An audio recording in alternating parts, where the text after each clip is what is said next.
한미연합전력으로 보면은 뭐 중국 공군이 그 장거리 미사일을 이제 운용한다 하더라도 급하게 대응할 수 있는 미사일이 있다. 근데 여기서 한미연합 항공전력에서 좀 분리를 하면은 우리 단독으로 봤을 때는 KF-21 빨리 확보해야 되는 향후에 2026년 말부터 이제 시작이 되는 KF-21 확보 사업에 있어서 장거리 미사일, 미티어 미사일을 예산을 더 확보해서 보유 발수를 더 늘려야 되는 유사시를 대비해서.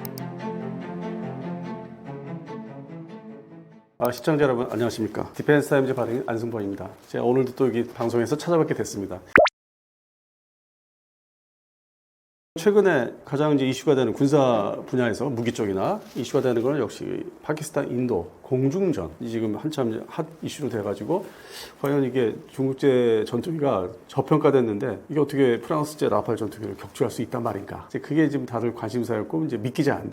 근데 이제 저는 좀 달리 생각했습니다. 프랑스 라팔 전투기가 뭐 벌써 탄생한 지가 1986년대 처음 모습이 드러났고 어떤 실용화, 개발 막바지에 이르렀던 게 뭐 2000년, 2001년도. 물론 이제 1996년도 서울 에어쇼 때 개발 과정에서 이제 우리 대한민국 서울 에어쇼 오긴 했었는데 그 이후에 이제 우리 FX 사업 때문에 이제 결정을 하는 시간이 2002년이었는데 그 사이에 이제 홍보를 많이 했었죠. 그래서 그 당시에는 이제 뭐 무기 체계가 제대로 이제 인테그레이션 다 이렇게 장착해서 운용할 수 있는 완전 단계는 아니었고 그러다 보니까 이제 시간이 좀 흘러서 그 시장에서도 인기도 없었고 완전히 그 인테그레이션이 안 됐고 특히 공대지 분야에서 이제 완성이 안 됐기 때문에 그러다가 이제 최근에 뭐 몇 년 전부터 뭐 정확히는 한 2019년부터 이게 그 지상 공격 능력이 제대로 됐다 싶으니까 좀 여기저기서 찾는 나라가 이제 많았고 그의 중심 국가들이 이제 제3국가들 그러니까 구공산권 아니면 이제 권위주의 정권은 아니지만은 물론 이제 팔 수도 없겠지만은 프랑스도 이제 미국처럼 뭐 판매 제한된 국가가 있으니까 근데 전통적으로 이제 미라지 3, 뭐 미라지 5, 뭐 미라지 F1 전투기를 사가던 나라들 중심으로 이제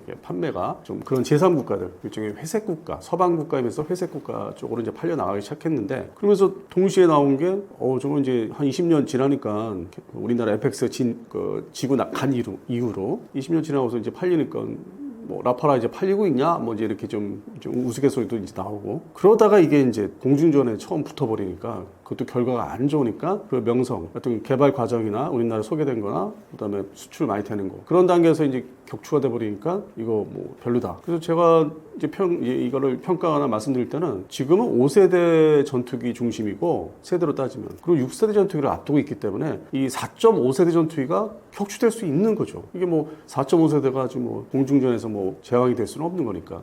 인도의 공중전이 이번에 처음 있었던 건 아닙니다. 그러니까 크게 나누면은, 그러니까 제가 말씀드린 건 이제 공중전 몇 차례 있었냐 기준. 물론 이제 양국 간의 전쟁, 전면전 전쟁은 또 이제 숫자가 다른데, 이번엔 이제 양국 간의 공중전은 4번째입니다. 이번에 이제 양국 간의 공중전은 4번째인데, 최초의 공중전은 이제 1965년도, 그리고 이제 두 번째가 71년도, 세 번째는 이제 비교적 가까운 2019년도, 그리고 이번에 4번째죠. 근데 대규모로 어떤 그 공중전이 양쪽이 붙으면서 이제 어떤 성과, 격추, 그런 거는 역시 파키스탄이 우세합니다. 그러니까 4차례 다. 그러면 최초의 1965년도 공중전에서는 그 활약한 전투기가 우리가 다 아시는 이제 미국제 F-86 세이버. 그것도 이제 그 시리즈가 F-86E, E 버전, 그 다음에 나중에는 F 버전도 동원을 했다고 하는데 서방 측의 이제 대표 전투기를 할 수 있는 그 당시에 65년대 아음속 전투기지만은 6.25 전쟁 때 아주 뭐 7대1의 뭐 격추율을 그 비율을 갖고 있었던 아주 성과가 높았던 세이버 전투기. 그리고 1958년도에 양안 전쟁 공중전이 있었어요. 그 대만하고 중공, 그 당시 중공이죠. 불렀던 게. 거기서 최초의 미사일 공중전이 있었습니다. 그게 바로 이제 AIM-9B, 지금 말하는 이제 사이드 와인드의 최초 버전. 그것을 이제 지금 같이 상황이 미 해병대, 그러니까 극동에 있는 미 해병대에서 급히 대만군에 공급을 해요. 그 사이드 와인드 미사일을. 그럼 이제 반대로 중공 공군은 이제 그걸 눈치채지 못하고 있었고. 그러다 보니까 이제 그게 또 격추, 상당한 이제 쇼킹한 사건이 됐었죠. 반대로 중공 공군한테.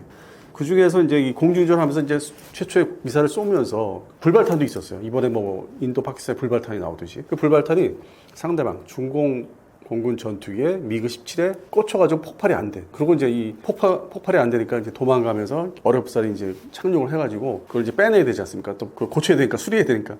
그러니까 안전하게 빼가지고 자기들이 이거를 분해해서 개발을 한번 해볼까 했는데 그 당시 1958년 당시에 중국 중공의 어떤 뭐 기술력은 뭐 사실 뭐 지금하고 뭐 말도 안 되게 이렇게 비교할 수 없을 정도니까 그러다 보니까 그거를 이제 좀 탐색 좀 하다가 안 되겠다 싶으니까 이제 그 당시 소련한테 넘깁니다. 넘겨서 이거를 어떻게 좀 하자. 그럼 뭐 이제 카피판이죠. 그래서 탄생한 게 이제 아주 대표적인 소련, 러시아의 단거리 공대공 미사일인 아톨이 등장하게 되는 이제 원인이 되죠. 그래서 이제 6.25 전쟁, 50년부터 53년 6.25 전쟁, 그리고 58년도에 세이버 전투기가 아주 뭐 성과가 대단했던 아음속 전투기인데 초음속 전투기가 아닌데 그러다가 이제 1965년 파키스탄 인도 공전 이때는 이미 초음속 전투기 시대예요 한참. 그러니까 이 아음속 전투기 가지고 되겠어 했는데 역시 그 상대방이 인도 공군의 주력기가 역시 그 아음속 전투기, 영국제 호커 헌터 전투기가 이제 거의 비슷한 수준의 전투기가 이제 붙은 거죠. 그래서 이거를 이제 미사일로 다 똑같이 사이드와인더 미사일로 격추를 합니다. 아주 일방적으로. 그리고 이제 이 영국제 호커헌터만 격추한 게 아니라 또 프랑스제 아음속 전투기인 미스텔 4형까지 격추를 해요. 그러니까 뭐 영국, 프랑스의 아음속 전투기가 다 형편없이 이제 당한 거죠. 미국제. 그래서 이제 이게 상당한 그 당시에는 뭐 쇼킹한 사건이었죠. 아, 여전히 세이버가 이렇게 활약을 해? 뭐 미사일을 달아주니까 아주 뭐 수명이 기네. 같은 전장에서의 수명이 그 효용성이 엄청 긴 거다. 그래서 뭐 지금도 평가하면은 진정한 이 공중전의 같은 뭐 대표 선수로 하면은 뭐 역사적인 걸 쭉 나열을 하면은 역시 세이버 전투기가 대단한 거다. 그러고 나서 1971년도에는 반대로 이제 양국이 이제 공군 전력이 이제 초음속 시대로 이제 넘어가야 되니까 먼저 파키스탄 공군은 그 프랑스 다소사 지금 라팔 그 회사죠. 다소사의 이제 미라주 3 마 2급의 전투기예요. 그거를 도입을 이제 하고 있었고 그리고 이제 상대방인 인도 공군은 미그 21, 미그 21은 지금도 인도 공군이 보유하고 있어요. 뭐 연말에 퇴역을 시킨다고 하는데 미그 21의 초기 버전. 그래서 이거를 가지고 이제 또 붙죠. 공중 붙었는데 간단하게 말씀드리면은 이제 인도 공군이 처음으로 이제 격추를 이제 시키죠. 상대방 그 전투기를 미그 21을 동원해서 그것도 아톨 미사일을 사용해서 그러다 보니까 이제 파키스탄 공군이 이제 좀 구형 전투기로 넘어가고 있는 미국제 F-104A 스타파이터. 그러니까 뭐 주력이라기보다는 뭐 보유 대수가 얼마 안 돼가지고. 좀 자리를 이제 미라주 3한테 이제 물려주고 있던 시기였어요. 그래서 뭐 구형 미국제 F-104A 초음속 전투기가 격추가 3대가 됩니다. 처음으로 이제 인도 공군이 이제 격추 성공한 거죠. 그러나 이제 또 파키스탄 공군도 이에 지지 않고 미라주 3 전투기를 이제 동원해가지고 상대방 그 뭐 캔버라 폭격기라든지 뭐 미그 21도 이제 있었고 뭐 SU-7 공격기 이런 것들은 이제 다 미사일 특히 이제 뭐 사이드와인더를 사용해서 격추에 성공합니다. 그래서 1971년도 이게 미라지 3을 이제 사용했기 때문에 미그 21보다는 이제 격추율이 더 높았고 그래서 뭐 지금 봐도 이제 계속 그 파키스탄 공군이 좀 압승을 이제 하는 거죠. 그래서 이제 세월이 또 이제 한참 지나가지고 2019년도 이제 전쟁 격돌에서는 이제 뭐 파키스탄 공군은 이제 F-17 전투기가 동원되고 인도 공군은 이제 미그 11 개량형이 이제 동원되는데 격추가 되죠. 인도 공군이 또 한 대가 그 미사일 공전을 또 해가지고 암람을 사용하고 했고 파키스탄 공군은 그래서 근데 그거는 숫자가 이제 한 대 머무니까 뭐 그렇게 뭐 대단한 건 아닌데 그게 이제 상황이 처음에는 인도 공군이 자기 격추 안 당했다 오히려 격추했다 그것도 미국제 F-16을 그래서 그게 핵심이 돼가지고 이제 논란이 있다가 미국의 이제 로키드 마틴사나 미 국방부에서 조사단을 이제 파견해서 그게 아닌 걸로 이제 확인이 되니까 이제 수그러 들고 잠잠해졌죠. 그래서 그게 세 번째 공주전인데 이때까지만 해도 뭐 파키스탄 공군이 뭐 계속 앞서니까 그리고 또 이제 조용해졌죠. 그 다음에 국경 분쟁이라든지 캐시미르 지금 분쟁도 그렇고 조금 이제 서로 이제 양보를 이제 서로 이제 좀 조용히 지내다가 지금 이제 이번에 테러 상황이 이제 발생되고 그걸 이제 보복한다고 이제 하면서 인도 공군이 공군 전력을 주 전력을 동원하면서 되레 이제 격추가 되는. 근데 이제 원인은 또 이제 일반적으로 얘기할 때 지상 공격의 작전에 몰두했기 때문에 이 공대공 전투에는 신경을 안 쓴 거 아니냐 하는데 근본적으로 이게 항공전이라는 게 동시에 공중전도 경계를 하면서 지상 공격을 하는 건데 그거를 소홀히 한 거. 그래서 근본적으로 인도 공군은 그 옛날부터 지금 네 번째인데 옛날부터 좀 실력이 없는 거다. 근본적으로 좋은 전투기 가지고 있으면 뭐하냐. 그렇게 평가가 가장 최근에 나오고 있죠. 그러다 보니까 이제 인도 공군은 이제 그런 소리를 이제 계속 여러 이제 언론 매체 뭐 외국에서 많이 듣다 보니까 저같이 생각하기를 이제 5세대로 빨리 넘어가야 되겠다. 지금 준비를 이제 시작을 하지 않을까. 이제 그런 점 보고 있는 겁니다. 그리고 더욱이 이제 중국제 전투기가 그 공대공 미사일과 함께 그 어느 시점에 이제 좀 정점에 올라서 좀 이렇게 대등해지는 그러니까 서방 측 전투기나 미사일하고 거의 대등해지는 게 이번에 이제 확인이 된 거죠. 그 시점은 2016년도 부터 이제 봐야 되는데 그 다음에도 뭐 2018, 19 때도 그렇게 뭐 관심을 안 뒀죠. 뭐 중국 전투기가 좀 저평가된 게 있었는데 그리고 지금은 이제 서방의 기술도 좀 도입을 하고 뭐 여러 가지 방법으로 그다음에 자신들의 기술력도 좀 거기다가 이제 발전시켜서 합하고 그러다 보니까 그 옛날에 그 60년대부터 구스런 소련제 전투 기술을 이제 흡수해가지고 그동안 버텼던 거에 이제 더 이제 완전히 지나간 거죠. 90년대, 2000년대 지나면서. 그래서 2010년대부터 이제 어느 정도 서방 측 전투기, 뭐 미국제나 서유럽제 이거를 이제 견제할 수 있는 수준에 온 게 이제 확인이 된 거죠 이번에. 그래서 뭐 너무 이제 우리가 그동안에 일상생활에서 중국제 뭐 무기뿐만 아니라 중국제 일상 그 제품들 그걸 많이 겪으면서 저평가됐었는데.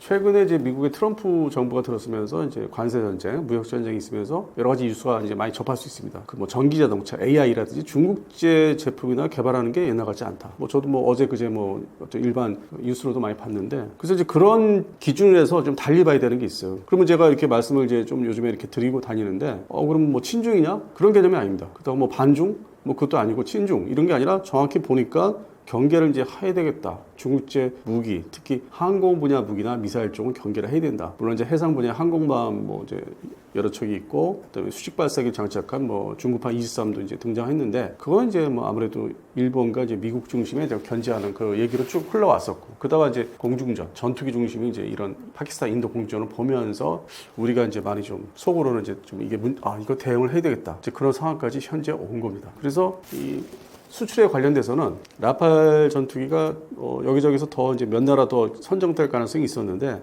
이게 좀 이렇게 멈추지 않을까. 특히 그 인도 공군이 최종적으로 라팔 전투기를 한 108대 정도를 이제 도입. 그것도 뭐 면허 생산, 자국 내 뭐 공장에 라인 설치해서 면허 생산을 이제 목표로 했었는데 그게 좀 조정이 되지 않을까. 그리고 역시 인도 공군도 5세대 전투기에 대한 본격적으로 넘어가야 되겠다. 근본적으로 이 틀 자체를 바꿔야 되겠다. 그래서 그런 지금 그 고민들이 시작됐을 거예요. 이 4.5세대는 역시 4세대에 0.5 플러스 된 것뿐이다. 근데 그것도 우리 같은 KF-21 같은 좀 나중에 나온 4.5세대, 신기술이 많이 들어간 4.5세대가 아닌 그 옛날 기반, 거의 20년 전에 플랫폼에 있는 상태에서 기본 전자장비 한 상태에서 오면서 레이더를 이제 레이저 레이더로 교체했는데 뭐 그것도 좀 프랑스의 탈레스사 중심의 이제 에이사 레이더인데 나라마다 이제 기술력이 좀 틀리니까 미국보다는 좀 못한 걸로 그래서 그게 장착이 됐고 그래서 이게 좀 서로 이제 경쟁 그 전투기 기술 경쟁인데 이 프랑스가 좀 떨어지는 거 아니냐 오히려 이제 그렇게 저는 이제 보고 있어요. 그렇게 평상시에 뭐 너무 이렇게 서방 측 전투기가 다 월등한 걸로 이제 얘기되고 있었는데 그런 게 아니라는 거. 그래서 좀 경계하는 마음으로 지금 바라보고 있습니다. 파키스탄 인도 공주전을 이제 결과를 보면서 평론가들이나 이제 언론사, 일반인 이제 뭐 매니아들이 생각할 때 라팔이 그렇게 대단한 전투기인 줄 알았는데 이게 왜 격추가 된 거냐. 그런 어떤 시스템이 잘못된 거냐. 근데 지금 좀 들리는 얘기는 역시 이 프랑스조차도 자기들 나라에서 사용하는 프랑스 공군이 사용하는 버전이 이제 외형적 숫자는 뭐 F3, F4 이런 게 있는데 뭐 세 번째, 네 번째 개량형이라고. 근데 수출 버전은 조금 뭔가 다르다. 물론 이제 그게 인도 공군의 또 요구 사항이 있어서 그거 맞추느라고 이제 그거는 다 이제 넣었을 거예요. 우리 뭐 F-15K도 그랬으니까 우리 공군에서 이것 좀 넣어주세요, 저것 좀 넣어주세요. 뭐 그런 게 있었기 때문에 그 일반적인 기본적으로 이제 요구하는 사양들을 맞춰줬는데 다른 뭐 레이더 성능이라든지 뭐 전자전 장비라든지 뭔가 좀 다운그레이드 하지 않았나는 얘기가 나오고 있습니다. 좀 다르다. 프랑스 공군이 사용하는 거하고 인도 공군이 사용하는 거하고. 그래서 근본적으로 좀 다른 거 아니냐.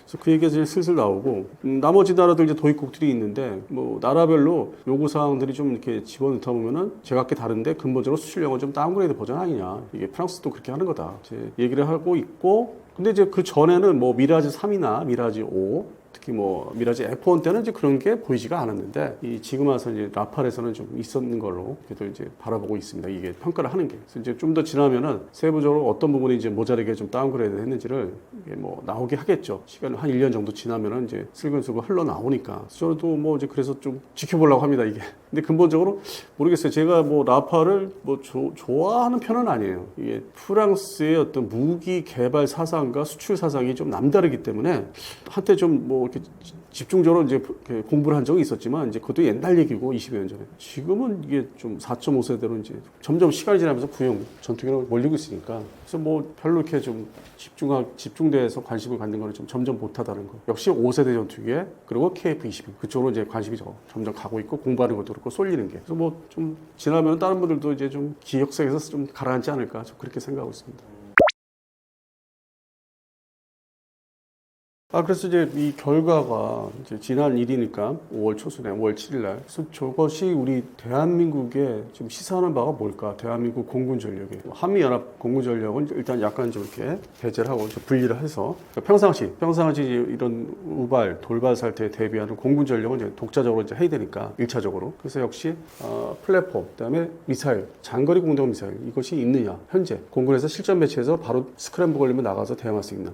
했더니 없어요. 주력은 지금 뭐 F-35A하고 이제 F-15K인데 질적인 주력은, 양적인 주력은 이제 KF-16 시리즈들, 뭐 개량 안 된 KF-16, 개량되고 있는 KF-16U, 그다음에 그 먼저 번에 F-16PBU가 있고 세 종류에 크게 나눠서, 물론 이제 RF-16도 있으니까 좀 안에서 세분화되고 있는데, 또 뭐 근본적으로 중거리 미사일 이상 장거리 미사일을 지금 운영을 안 하니까, 그리고 앞으로도 이제 개량해서 장거리 공동 미사일을 이제 탑재해 운영할 그거는 아직 보이지는 전망이 안 보이고, 그리고 또 F-15K 장착된 거는 뭐 질적인 주력, F-15K 장착된 거는 이제 암남 시리즈인데 그 뭐 C7, C8인데 사정거리가 상대방 지금 PL-15E를 이제 수출형을 이제 말하지 않습니까? 이게 지금 파키스탄 공군이 급하게 이제 받아서 사용한 게 PL-15E 장거리 공동 미사일이다. 그리고 이제 이 수출형 E자가 붙으니까 수출형은 원판에 비해서 사거리가 좀 줄어들어서 150km다 이렇게 이제 알려져 있고 확인이 되고 있고. 근데 대한민국 공군에 이제 보유하고 있는 주력 공동 미사일은 현재 기준입니다. 암남 시리즈인데 아마 100km에서 120km 정도. 조금 모자르죠. 근데 이게 이제 공중전에서 상당히 이제 승패에 좌우하니까. 그래서 이제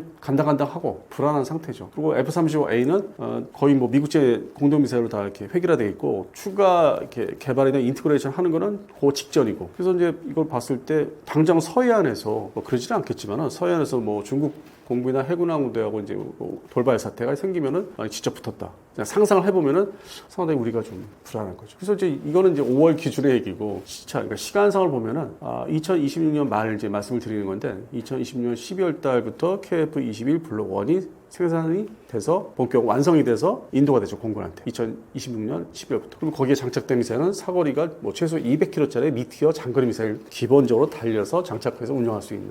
그리고 공군에 납품이 되기 시작하는데 뭐 초기에는 대수가 뭐 2대, 4대 이렇게 하니까 이제 부대 편성하려면 2027년 정도 돼야 되겠죠. 제대로 이렇게 규모를 가지려면. 그래서 그 전까지는 그냥 심리적으로 저 같은 이제 매니아 출신 어떤 평론을 하는 입장에서는 불안하다. 이제 그런 생각을 가지고 있어요. 일단 저쪽이 앞섰다. 우리가 도입을 이제 예정하고 있기 때문에. 그리고 미티어 미사일이 이제 우리 영국 중심의 유럽의 그 제작사의 MBDA사하고 계약은 다 이제 끝났어요. 그러면 지금 들어와 있는 거는 그 초도 물량 한 몇 기, 10기를 넘어가지 않은 몇 기 정도밖에 없어요. 개발을 지금 아직 마무리 안 지었기 때문에. 그래서 그런 측면에서는 실전 배치라고는 이제 할 수 없고 최소한 뭐 몇십 발, 수십 발을 가지고 있어야만 이제 이렇게 긴급 대응을 할 수 있는 거니까. 그래서 그런 측면에서 한 약 1년 한 반 정도는 좀 그렇다. 이래서 이 중국 공군하고 이제 대한민국 공군하고의 이제 그 갭이 조금 있지 않느냐 이제 하는데 또 미국이 또 어떤 나라입니까? 또 긴급하게 그 상황 추이를 그 전부터 몇 년 전부터 보고서 대비를 했고 임기응변 뭐 응급 조치를 취한 게 있습니다. 지금 주일 미군 그 항공전력을 이제 보시면은 개편이 이제 다 됐어요. 물론 이제 주일 미공군의 그 미사와 저 끝단 아오모리 현쪽 그 북쪽이죠. 한참 올라가야 되는 일본의 그 열도에서. 거기에는 이제 주일 미공군 기지가 하나 이제 있는데 그게 이제 미사와 기지라고 있는데 현재 거기에는 이제 주력이 F-16 블록 50전투기예요. 그래서 그것이 이제 조만간 이제 교체는 돼요. 그 F-35A로 내년부터. 그거 배치되면은 뭐 좀 전력이 강화되긴 하는데 이제 완성되기 아직은 안 되긴 했어요. 주일 미군 항공 전력이 좀 나머지 일부가 좀 남아 있기 때문에. 그래서 그 말씀을 좀 해설을 드린 거고. 주일 미 해군이 이제 그 항공모함 함재 전투기를 이제 좀 신형으로. 그래서 뭐 연초에 아니면 작년 말부터 연초에 나왔던 게 이제 뭐 미 해병대 전투기. 물론 이제 그 경항모급에서 운영할 수 있는 미 해병대 항공대의 수직 착륙 스텔스 전투기 F-35B부터 배치가 됐고 그게 지금 현재 3개 대대가 있고 두 번째는 미 해군 요코스카에 나와 있는 조지 워싱턴 항모의 함재기가 이제 저기죠. 스텔스 전투기가 드디어 배치됐죠. F-35C. 그리고 이제 2월 말까지 3월 1일까지 또 개편을 한 게 슈퍼 호넷 블록 3의 이 개편이 다 끝났는데 특히 블록 3에 이 중국제 PL-15 미사일에 대응할 수 있는 미국제 장거리 미사일이 이제 실전 배치가 됐습니다. 그걸 확인을 했어요. 5월 뭐 3일날, 4일인가 3일날 하여튼 확인했습니다. 그게 바로 이름이 AIM-174B. 이것은 이제 기존의 함대공 미사일 SM-6를 뭐 개량해서 공대용으로 이제 교체한 건데 그 시스템을 그렇게 해서 실전 배치된 걸 이제 직접 눈으로 봤습니다. 그래서 이제 뭐 한미 연합 전력으로 보면은 뭐 중국 공군이 그 장거리 미사일을 이제 운용한다 하더라도 급하게 대응할 수 있는 미사일이 있다. 근데 여기서 이제 한미 연합 항공전력에서 좀 분리를 하면은 우리 단독으로 봤을 때는 이 KF-21 빨리 지금 뭐 빨리 확보해야 되는. 근데 뭐 1년만 남았으니까 좀 그런 좀 조마조마한 것도 사실 있죠. 저 같은 사람은 이제 조마조마한 거죠. 저런 이제 실제 상황을 확인했으니까. 그동안에는 뭐 저도 이 파키스탄 인도 공전을 이제 일어나기 전에는 4차 공중 일어나기 전에는 별로 그렇게 관심 안 뒀어요. 중국제 뭐 공대공 미사일 뭐 하도 이렇게 거짓말들 이렇게 증폭된 얘기들이 많았기 때문에 그동안에 뭐 날아가나 보지 뭐 맞히기나 하겠어. 그다음에 중국제 전투기 J-10 그게 언제 탄생한 건데 이제 그렇게 좀 이렇게 밀었죠. 뭐 J-20은 저 스텔스니까 좀 평가를 좀 해줘야 되겠나 뭐 이랬는데 근데 이번에 공중전을 보면서 아 J-10A가 아니구나 우리가 평가절하했던 성능이 좀 그러니까 제대로 완성 안 된 J-10A가 아니구나 C구나 능동 주사식 배열 A사 레이더를 확실하게 장착했고 미사일도 PL-15까지 인테그레이션이 됐구나 그럼 얘기가 다르네 이번에 다시 이제 재평가를 한 거죠 저도 그래서 앞으로도 이제 이 동북아시아 항공 전력, 공중전 전력이 새로운 이제 세대로 넘어가고 있고 미사일도 넘어가고 있는 거고, 그다음에 이제 본격적인 이제 5세대 전투기 시대가 이제 열리고 있는 거고. 그래서 이제 그 동안에 뭐 평가들을 좀 달리들 하시는 게 좀 맞다고 생각합니다. 그냥 너무 이제 그 동안에 고정된 관념에 이 중국제 뭐 이런 무기에 대해서는 좀 더 경계심을 가져야 되지 않을까 앞으로. 그 동안에는 우리가 좀 뭐 밑으로 봤으면. 근데 그 원인이 또 배경이 전차 그 99식 전차는 뭐 96식 전차 그때 이게 뭐 좀 고장 나고 뭐 이렇게 국제 경기에서 전차들 뭐 이렇게 시합들처럼 이제 운동처럼 하는 게 거기서 노출된 게 이제 많이 저게 됐죠 배경이 됐죠 중국제 전차 형편없다 그런데 뭐 전차 부분은 계속 개량을 이제 하니까 또 앞으로 또 신형 개량 나오면 지켜봐야 되고 특히 이 전투기 분야 그다음에 폭격기 분야 이거는 이제 이게 좀 진짜 위협이 되겠네 우리는 붙어있기 가까우니까 바다를 이제 서해안을 두고서 거의 붙어있다시피 하니까 공중으로 이렇게 따지면 거의 근접하니까 그래서 경계심을 이제 가져야 된다. 그리고 대비책을 빨리 세우고 향후에 2026년 말부터 이제 시작이 되는 KF-21 사업, 120대 확보 사업에 있어서 플랫폼은 이제 차질이 없이 블록 2까지 다 빨리 확보를 차근차근 해서 부대 개편을 해야 되고 그다음에 공대공 미사일, 장거리 미사일, 미티어 미사일을 좀 더 비싸다고 하는데 엄청 비싸다고 하는데 예산을 더 확보해서 보유 발수를 더 늘려야 되는 유사시를 대비해서 그런 게 어떤 뭐 당장 급하게 좀 서둘러서 해야 되지 않을까 싶습니다. 자, 이제 KF-21 이제 전투기, 보라매 전투기 이제 말씀을 이제 드렸는데 이것도 이어서 이제 또 수출에, 우리도 역시 수출이 중요하니까 수출에 대해서 말씀을 드리면은 불과 이제 5월 7일 날 공중전이 있기 전까지는 4월 말까지는 제가 뭐 이런 방송에서 이 보라매 수출, 전투기 수출에 대해서 특히 동남아시아가 먼저 시작이 될 것이라고 말씀들 드리면은 과연 그게 되겠어? 뭐 사겠어? 이제 그런 얘기들이 사실 좀 있었어요. 반응들이. 없잖아 있었어요. 근데 5월 7일 이후는 그게 아니라는 게 특히 그 당장 가까운 필리핀이 F-50이나 F-16V를 지금 얘기하고 있는데 추가 뭐 도입이나 신규 도입 지금 그럴 때가 아니다. 필리핀 공군도 제가 말씀드린 대로 평상시에 말씀드린 대로 KF-21 블록 1부터 빨리 도입을 해야 되는 아니 동시에 도입을 하든지 예산을 다 분산시켜서 뭐 2대, 4대라도 하여튼 좋으니까 다 골고루 사야 되는 거 아니야. 뭐 하나는 경공격기고 하나는 이제 다목적 전투기 뭐 당장 급한 대로 이제 해상에 하프 미사일 쏠 수 있는 게 F-16V니까 세 번째 중국의 저런 이제 J-10C 전투기를 상대하려면 이제 KF-10 블록 1이 뭐 바로 도입돼서 같이 도입돼서 해상 담당 지상의 반군 담당 그건 이제 F-50이죠. 그다음에 중국제 전투기 대응하려는 이제 KF-15 블록 1 그럼 다만 이제 좀 비싼 미티어 미사일을 이제 사긴 사야 되는데 많이는 못 사겠죠. 너무 비싸니까. 그래서 또 상징적으로도 필리핀 공군이 제일 급하지 않을까. 그런 이제 위협이 이제 존재하는 거 이제 지금부터 확실하게 존재하니까 확인된 바에 의해서. 그래서 이제 필리핀 공군이 우리 수출이 뭐 미국의 F-16V하고 이제 뭐 대등하게 뭐 한 전투기를 산다고 해서 뭐 다른 게 뭐 구입을 못 하는지 그런 상황은 아닌 것 같고. 이 동남아시아 국가 중에서 필리핀 공군의 전력이 그나마 그 안에서도 그 권역에서 제일 낮아요. 다른 나라들은 뭐 인도네시아, 말레이시아 이런 나라들 베트남도 그렇고 최소 뭐 한 80여 대 이상, 80대, 평균 80대 정도는 가지고 있어요. 뭐 100대까지는 아니에요. 숫자가 100을 채우지는 못해요, 아직은. 근데 그래도 수십 대를 갖고 있더라고요. 뭐 적게는 60대부터 뭐 80대, 이 나라별로 이렇게 베트남, 뭐 태국, 인도네시아, 말레이시아 이렇게. 싱가포르는 빼고요. 워낙 그 전력이 미국제 전력이니까. 그리고 필리핀은 지금 현재 12대잖아요. 그래서 이제 전망을 해보면은 F-50 2차 발주 12대, 그다음에 미국에서 팔겠다고 하는 F-16V, A사 레이더 장착하고 있죠. 그 전투기도 뭐 한 20대. 그리고 이제 대한민국에서 이제 만들고 있는 개발 막바지가 있는 KF-15 블록 1을 한 뭐 8대라도 좀 가져가야 되지 않을까?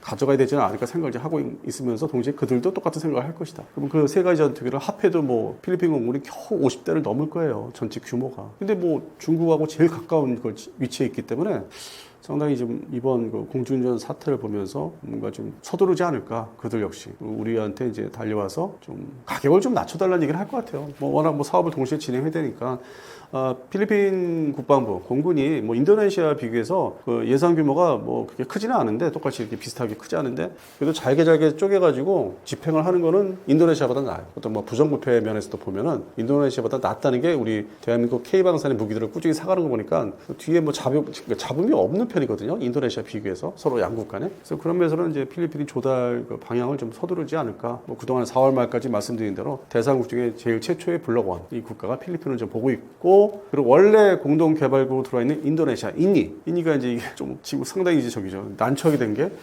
한국한테 보라는 듯이 물론 이제 그 등급의 전투기는 아닌데 사업 자체가 목적이 달라요. 이 인도네시아가 이렇게 들여다보면은 이게 우리한테 아주 속세요 골아픈 그 지금 진행을 해왔는데 뭐 거의 분담금도 안 주고 뛰어먹다시피 하는 상황이었는데 이 라팔 전투기 이제 발주 48대 발주하면서 그 목적이 이제 좀 불분명했어요. 이게 KF-15를 대신 밀어내고 그냥 글로 올인하려고 하는 거라고 이제 우리 국내 언론에서 얘기했는데 해외 언론에서 이제 좀 분석하는 거는 이제 한 줄 이렇게 보니까 인도네시아 공군이 지금 다 노후 전투기들이 많아가지고 그러니까 세월이 흘러서 이미 2025년이니까 앞으로 이제 2030년대를 대비해서 예전에 경전투기 영국제 호크가 아닌 호크 200을 22대를 갖고 있어요. 이건 아음석 경전투기. 이것이 활약을 할 때는 이제 1999년도 동팀으로 4태 때 활약을 했어요. 호주 공군을 상대로. 벌써 그게 한참 전이죠. 그러면 그 유효기간, 성능의 어떤 한계, 그다음에 기체의 노후화 이미 다 올 때로 왔고. 그래서 이거를 일단 주전력 중에 하나였기 때문에 아주 긴급 전력으로 사용했기 때문에 이거를 대체한다는 목적이에요. 이게 라팔 전투기 도입을 하는 우선 목표가. 그러니까 해외 언론에서 이제 얘기하기를. 그럼 나머지 또 전력이 있는 게 이제 F-16이 있고 러시아제 SU-30이 있습니다. 그래서 이제 보니까 이제 SU-30도 이제 구형화되고 있기 때문에 요거는 이제 대체하려고 또 얼마 전에 라팔 전투기 2차 발주도 이제 고려하고 있다는 발표가 있었기 때문에 그럼 남는 게 이제 F-16 전투기랍니다. 남는 전투기 이제 F-16 하나죠. 그 종류가. 이것이 이제 원래 목적대로 우리 대한민국에서도 KF-16을 대체하는 사업이 이제 KF-21이죠. 원래 그 처음 발제됐을 때가 그걸 대체한다는 거지 뭐 F-4F는 괜히 그냥 이렇게 규모를 늘리기 위해서 그냥 갖다 이렇게 붙인 거죠. 3세대 F4F는 아니고 한국에서도 KF-16을 대체하는 2040년대. 그래서 이게 원래 이제 F-16급 플러스라고 원래 최초의 뭐 한 10년 전에 그 자료들을 보시면 일반 인터넷 뒤집어 나오죠. 그래서 이제 역시 인도네시아도 그 미국산 F-16 세 종류가 있는데 종류별로 구형도 있고 좀 최근형도 있고 거기에 맞게 이제 48대 뭐 시제기를 포함하면 50대라고 하는데 그거를 대체하는 이제 목적이 사실 살아있는 거죠 사실은. 근데 돈은 없고 또 먼저 써야 되는 곳은 라팔 전투기에다 지불을 해야 되고 그런데 지금 상황은 라팔은 격추되고 KF-21 전투기는 조만간 나올 거고 그러니까 이게 꼬인 거죠. 뭐 자기들 자신도 스텝이 이제 꼬여가지고 인도 공군에서는 이제 고민을 하고 국방부하고 근데 지금 대통령은 다른 생각이 있기 때문에 뭐 모른 척 할 것이고 그러니까 인도네시아 공군만 지금 골아픈 거죠. 이 방향이 원래대로 뭐 라팔도 좋다 이것도 필요하다 넓은 땅 지역 또 바다를 끼고 있는 대규모 섬들이 있기 때문에 큰 섬들이 필요한 전투기다. 근데 KF-11 블록원도 필요하다. 시제기 포함해서 50대. 그래서 아마 올해 우리 정부도 이제 바뀌죠. 그다음에 국방장관도 이제 새로 이제 등장할 것이고 방사청장도 바뀌고 그러면 이제 그때 아마 좀 협의 좀 하자는 얘기가 이제 나올 것 같아요.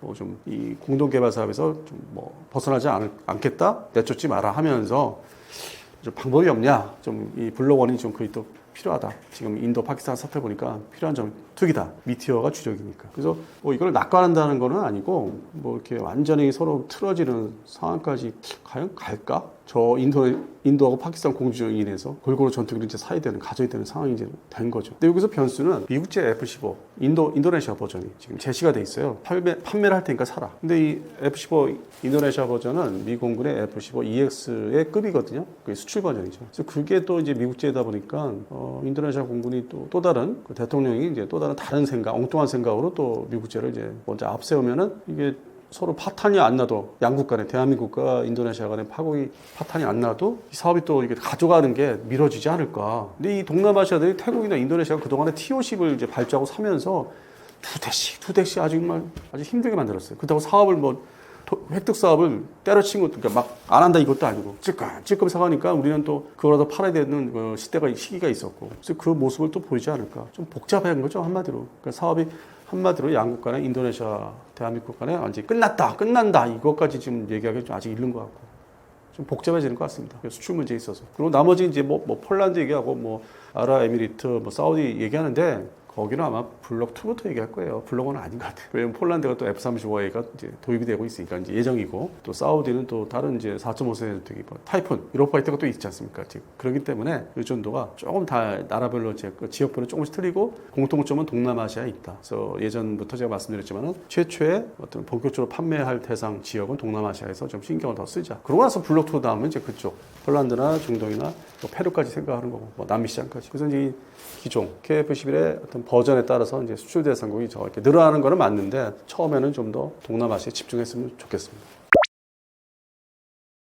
현재 국산 공대공 미사일은 단거리나 이제 장거리죠. 개발을 이제 시작을 했는데 이게 완성, 사업이 다 끝나는 이제 뭐 행정 절차 종료하고 뭐 그런 것까지 합해서 2038년에 끝난다고 하더라고요. 올해부터 시작을 본격해서. 그럼 그 사이에 실전 배치가 어느 시점에 되는지를 아직 밝히지는 않고 있어요. 구체적으로 몇 년도에 이 물건이 KF-11 보라매 전투기에 뭐 인티그레이션 된다든지 이제 그게 아주 공식적으로 이제 나오면은 좋겠는데 그냥 일반적으로 두리뭉실하게 소개한 거는 이제 몇 줄이죠. 그것을 보면은 2038년 사업이 끝난다. 거의 뭐 2040년도 그 목전 그 앞에까지 가서 되면은 그럼 그 전에는 어떻게 할 거냐? 특히 수출에 있어서 이 우리 한 대한민국 공군의 어떤 방어, 어떤 공중전 대비는 이제 유럽에서 만드는 미티어로 이제 장거리 미사일이 있으니까 된다고 하더라도 수출 시장에서는 전투기 가격, 그다음에 그 무장이죠, 미사일 가격. 뭐 그것도 이제 공대공, 공대지가 나눠지고 그다음에 원치 않게 이 미티어가 비싸니까 우리가 생각지 않게 비싸니까 도입국에서는 이제 주저하는 거죠. 그러다 보니까 이게 수출력에서는 과연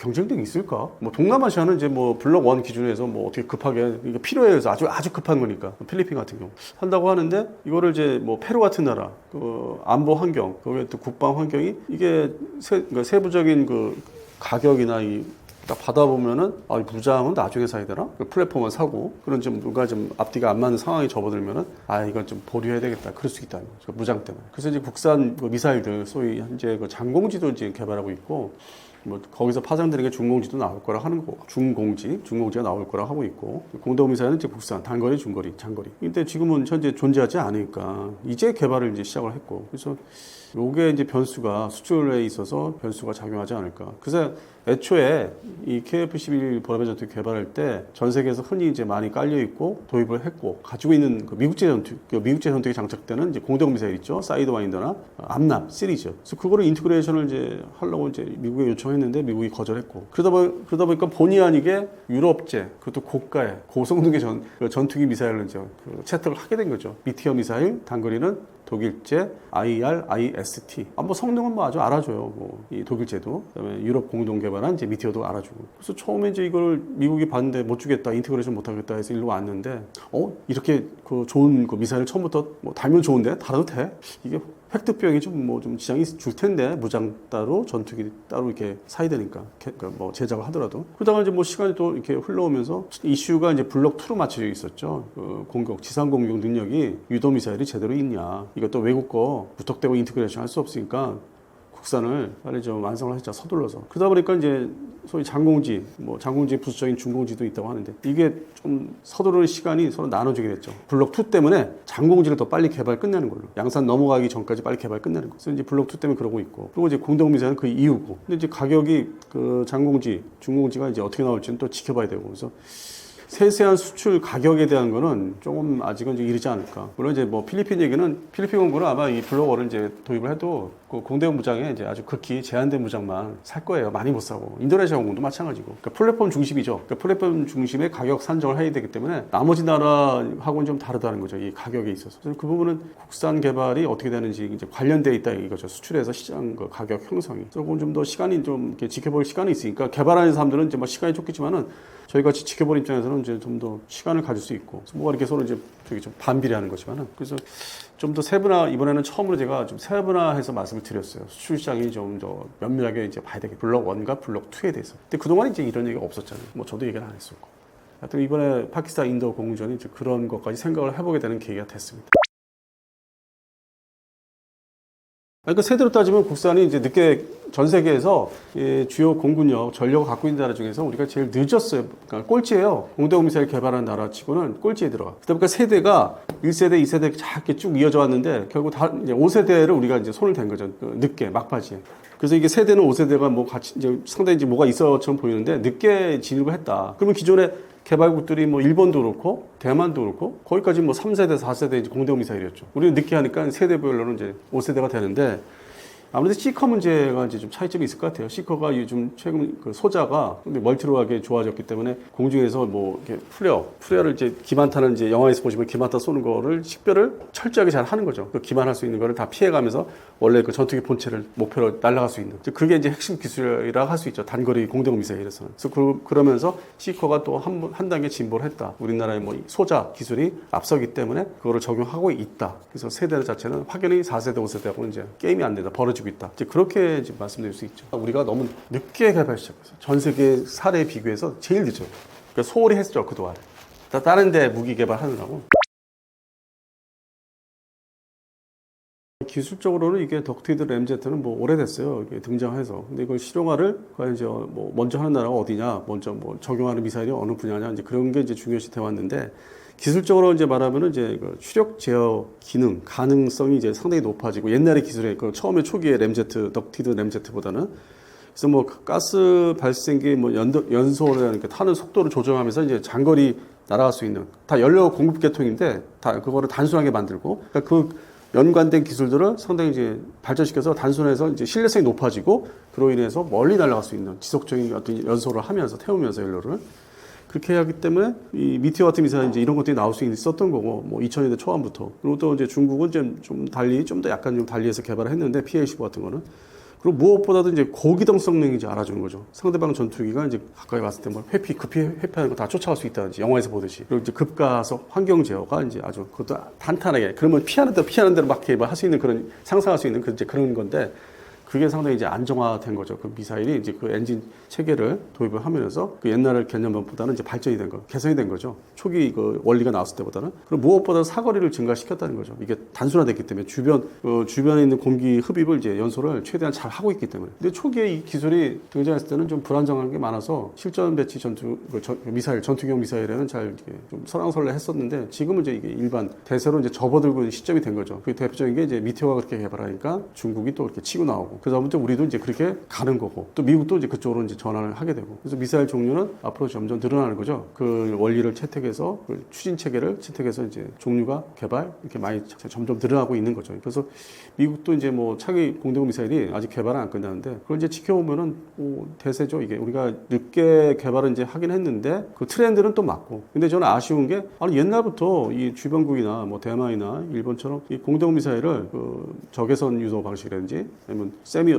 액티브 아니면 지금 액티브 이거를 왜 손을 안 댔나 이제 그런 면에서는 지금 계속 좀 아쉬웠는데 뒤늦게 개발한 게 심리적으로는 늦었다고 얘기할 수 있지만 또 기술적으로 보면은 가장 최신 기술을 적용해서 앞으로는 이제 대등해질 수 있다 이제 그런 측면이 이제 장단점이 서로 존재하는 거죠. 그걸 이제 분석이나 평가할 때는 그래서 개발이 이제 돼서 완성돼서 생산 배치 수주까지 바라봐야 되는데 근데 시간이 이 장공지에 비교해서 공대공 미사일들은 좀 시간을 더 줘야 된다고 그래가지고 이게 좀 전 세계 이 안보 환경은 여러 가지로 막 생기는데 전쟁이 발발하고 그러다 보면 이제 동북아시아까지 오는 건데 그게 뭐 대만 양안 사태 또 이제 있고 그리고 이 한반도도 있지만은 또 생각지 못하게 사할린 쪽에서 극동 러시아군의 또 움직임도 뭐 옛날 같지 않고 그러니까 이게 점점 전쟁 숫자는 종류는 늘어나는 거죠. 그러면 또 무기 수요 수출 수요는 또 늘어날 것이고 그게 꼭 무슨 대만이나 뭐 일본은 아니겠지만은 뭐 주변국들이 또 이제 우리나라 무기를 더 찾게 되는 계기인데 여기에 공대공 미사일이 좀 이렇게 추가되면은 우리 K방산이 진짜 자리 잡을 수 있는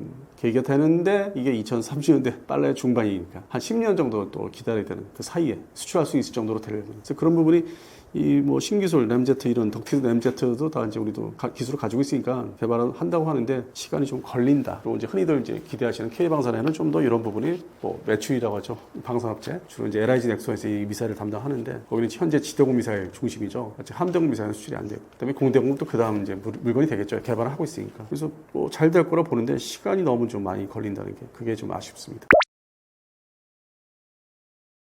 대한민국 공군이 이제 대략으로 보유하고 있는 게 사이드와인더, 그것도 옛날 구형. 사이드와인더 이게 식별을 이제 해보실 때 구형하고 이제 신형이 달 때는 이제 그 카나드 앞에 레이더, 그러니까 소위 이걸 시커 앞이죠. 레이더만 아니고 시커 앞에 이렇게 이제 카나드 같은 게 있어요. 날개, 귀날개가. 그걸로 이제 그 귀날개 사이즈나 형태를 봐서 이제 신형이다, 구형이다 이렇게 식별할 수 있는데 보니까 아직도 이 공군의 KF-5 제공호 전투기가 지금 50여 대 남아 있는데 그 전투기는 경전투기고 이제 값싸게 이제 운영을 하다 보니까 미사일도 옛날 80년대 초반에 유행하던 이란 이라크전 때 활약했던 AIM-9P, 뭐 P4 버전, 이름도 좀 복잡하고 길죠. 근데 이게 이미 80년대에 활약을 했지 지금 2020년대 중반에서 또 30년대를 바라보는데 시기상으로 맞지 않는 거죠.